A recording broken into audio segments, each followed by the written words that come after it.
సైనికులు కూడా దయచేసి అప్రమత్తంగా ఉండాలి. మన పోరాటం కొనసాగుతూనే ఉండాలి. ఆ విధంగా మనం ముందుకు పోవాలి. నాకు కొన్ని విషయాలు అర్థమైతలేవు. ఈ మైకోనికి మళ్ళీ ఏం పుట్టిందా? ఏం చేయకమని వాడిని ఉన్నదడుగుతామని మేము కరెంటు తెచ్చినాం ఆ రోజు. అంతకుముందు రాత్రి కరెంటు, పొద్దా కరెంటు ఆగమాగం ఉండే.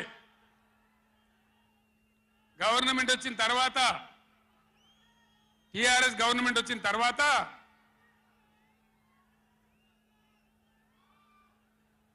ఇంకేమైనా రోగమా, బీమారే? అరే బాబు, ఉన్నదన్నట్టే ఉంచరా మైకు, ఏం మాట్లాడక, ఏం చేయకు, నువ్వేం చదరకు. దాన్ని కరెంటు తెచ్చినాం. ఒక 7-8 నెలల్లో కరెంటు బాగా చేసి ఏడాది అర్థం నుంచి 24 గంటల కరెంట్ ఇచ్చినాం రైతాంగానికి.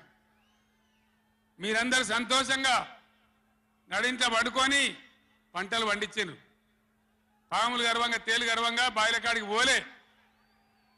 కేసీఆర్ పోగానే, కేసీఆర్ గవర్నమెంట్ పోగానే కట్కేసినట్టే బంద్ అవుతుంది ఆ కరెంటు. నేను 9 ఏళ్ళు ఇచ్చిన కరెంటు ఏం రోగమైంది? ఏం దానికి ఏమైనా మాయరోగం వచ్చిందా? యాడికి బాయా కరెంట్? ఎటు బాయే?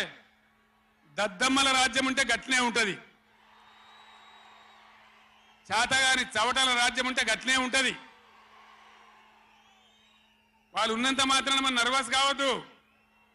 ఎక్కడికక్కడ నిలదీయాలి. ఏమైందా బిడ్డ నా కరెంట్ అని అడగాలి. ఇవాళ నేను ఒక మాట కుల్లా చెప్తున్నా. మొన్నటిదాకా నడిచిన కరెంటు కాకుండా ఇదే మిర్యాలగూడ నియోజకవర్గంలో దామరచర్ల మండలంలో 4000 మెగావాట్ల పవర్ ప్లాంట్ కట్టినాం. ఇదే జగదీష్ రెడ్డి గారి నాయకత్వంలో. అయిపోయినాయి. 80% పనులు అయిపోయినాయి. 90% అయిపోయినాయి. అది కష్టపడి చేసేస్తే 2-3 నెలలు తిప్పల పడితే 4000 మెగావాట్ల పవర్ వస్తుంది. రామగుండంలో